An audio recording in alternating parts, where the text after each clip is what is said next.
राधे राधे दोस्तों। विलासपुर नामक गांव में एक सेठ सेठानी रहते थे। रुपए पैसे की उनके पास कोई कमी न थी। शादी को बहुत दिन हो चुके थे, पर अभी तक औलाद का मुख न देखा था। एक दिन सेठ और सेठानी जैसे ही सोने के लिए चले तो उनके घर में एक चोर चोरी करने के इरादे से घुस गया। लेकिन सेठ सेठानी अभी तक सोए नहीं थे। सेठ सेठानी को जगा हुआ देखकर चोर को कोई मौका न मिला तो वो चरपाई के नीचे घुस गया। वो चरपाई थी सेठानी की। सेठानी की चरपाई के ही सामने सेठ जी की चरपाई थी। सेठ ने चोर को देख लिया और समझ गए कि यह कोई चोर है। आज तेरे घर में चोरी होने वाली है।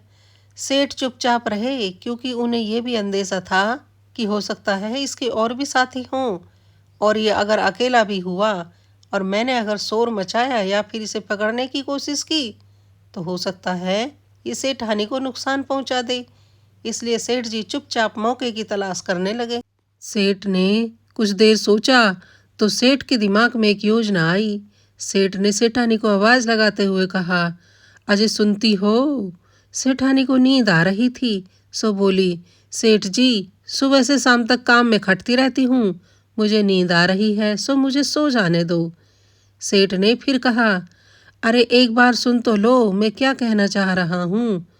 इधर चोर के भी कान सतर्क हो गए कि सेठ पता नहीं सेठानी से क्या कहना चाह रहा है। कहीं इसने मुझे देख तो नहीं लिया। अगर इसने देख लिया होगा तो ये सेठानी को बता देगा कि तेरी चरपाई के नीचे चोर है। चोर भी सतर्क होकर बैठ गया। उसके हाथ में जो खंजर था उसने कसकर पकड़ लिया। सेठ ने सेठानी से कहा, अरे सुन तो लो जरा, पता है मैं क्या सोच रहा हूँ? मेरे जब भी बच्चे होंगे तो 3-3 बच्चे होंगे।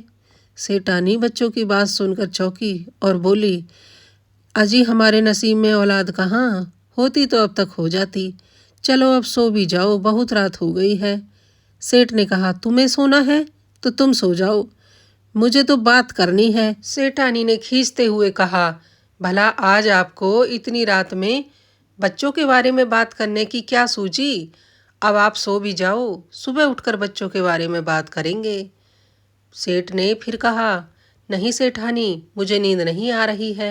अच्छा एक बात तो बताओ, तुम्हें लड़की चाहिए या लड़का? सेठानी बोली, मुझे लड़की भी चाहिए और लड़का भी चाहिए। सेठ ने कहा, लेकिन भाग्यवान, मुझे तो 3-3 लड़के ही चाहिए, और देख लेना हमारे घर में जब भी होंगे लड़के ही होंगे। सेठानी बोली, अरे अब तक तो भगवान ने औलाद दी नहीं, क्या पता आगे भी हमें औलाद मिले न मिले, और पता नहीं कब मिले। तो सेठ बोला, जब भी हो, होनी तो है ही। मेरा मन कहता है एक दिन हमारे घर में जरूर 3-3 बेटे पैदा होंगे, और पता है मैं उनके नाम क्या रखूंगा? मैंने तो उनके नाम भी सोच लिए हैं। सेठानी को बहुत जोर से नींद आ रही थी, सो चीखते हुए बोली, अरे अब बस भी करो, सो जाओ, सुबह अपने बच्चों को खिला लेना, अभी गोदी से नीचे उतारो और सो जाओ। पता नहीं तुम्हें आज क्या पड़ी है इस तरह की बातें करने की। रोज तो सही शाम को ही खर्राटे भरने लग जाते हो, और आज देखो कैसी बच्चों की बातें कर रहे हो।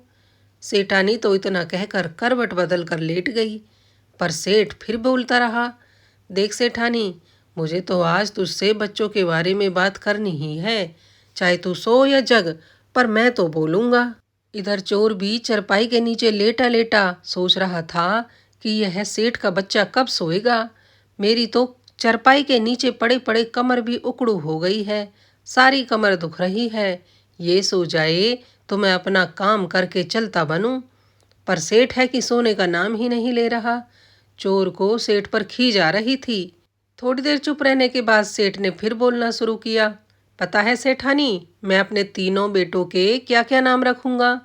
सेठानी थोड़ी नींद में थी, फिर भी बोली, क्या नाम रखोगे बताओ तो।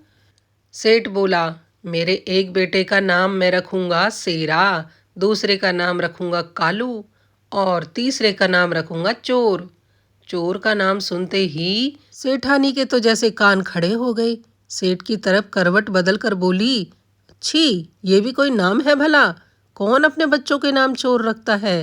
पर सेठ बोला, देख सेठानी, वो मेरे बच्चे होंगे और मेरी मर्जी है कि मैं अपने बच्चों के क्या नाम रखूं। और वैसे भी चोर नाम में क्या बुराई है? क्या चोर किसी माँ के बेटे नहीं होते? अब चोर भी पड़ा पड़ा सोच रहा था कि ये कैसा सेठ है, कोई अपने बच्चों के नाम चोर कैसे रख सकता है। चोर की भी समझ में नहीं आ रहा था कि सेठ कैसी कैसी बातें कर रहा है। थोड़ी देर बाद सेठ फिर बोला, अरे सेठानी, जब मेरे बच्चे तुम्हें परेशान किया करेंगे तो तुम मुझसे शिकायत लगाया करोगी, या फिर तुम उनके पीछे डंडे लेकर भागा करोगी उनकी पिटाई लगाने के लिए। तो बच्चे दौड़कर मेरे पास आया करेंगे और अपनी तोतली जबान में मुझसे तुम्हारी शिकायत करेंगे, पिताजी देख लो माँ मार रही है, और मैं तुम्हें झूठ मूठ का डांट दिया करूँगा। ऐसा कहकर सेठ ने ठहाका लगाया। उसकी हंसी के ठहाके से सेठानी की नींद खुल गई। सेठानी जोर से चिल्लाकर बोली, अरे अब बस भी करो ना, सो जाओ, सुबह उठकर बात करेंगे। पर सेठ तो चुप होने का नाम ही नहीं ले रहा था। सेठ बोला, देखो सेठानी, मुझे आज इस बारे में बात करनी ही है। आज मेरे मन में मेरे बच्चों को लेकर बातें आ रही हैं, सो तुम सो जाओ और मुझे खुद से बातें करने दो। सेठानी की भी अब नींद खुल चुकी थी। सेठ ने इतनी देर से सोने जो ना दिया था, सो अब सेठानी भी बच्चों की बातें सुनकर थोड़ी भावुक हो गई थी और बोली, अच्छा सेठ जी बताओ क्या कहना चाहते हो। सेठ ने कहा, पता है सेठानी, जब मेरे बच्चे थोड़े से बड़े होंगे और बाहर खेलने जाया करेंगे, शाम को मैं जब घर आया करूँगा और बच्चों को नहीं देखूँगा तो तुमसे पूछूँगा, अरे भाग्यवान, हमारे बच्चे कहाँ हैं? तो तुम मुझसे कहोगी कि बाहर खेलने गए हैं, बड़ी देर हो गई वापस नहीं आए। तो पता है मैं दरवाजे के सामने खड़े होकर अपने तीनों बच्चों को कैसे आवाज़ लगाया करूँगा।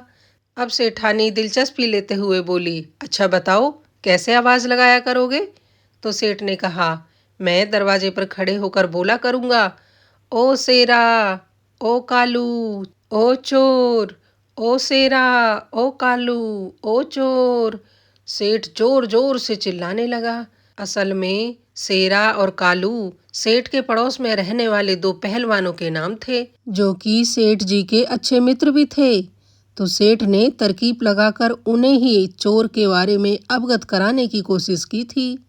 उनकी आवाज़ सुनकर शेरा और कालू समझ गए कि सेठ जी के घर में चोर घुस गए हैं और सेठ जी मदद के लिए हमें पुकार रहे हैं।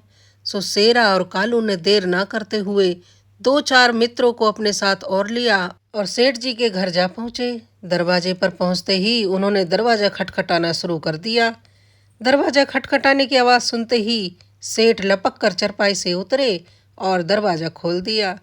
कालू और शेरा को हाथ से इशारा करते हुए बोले, शेरा, कालू, सेठानी की चरपाई के नीचे चोर घुसा हुआ है, जरा ध्यान से, सेठानी को नुकसान ना पहुंचा दे वो कहीं।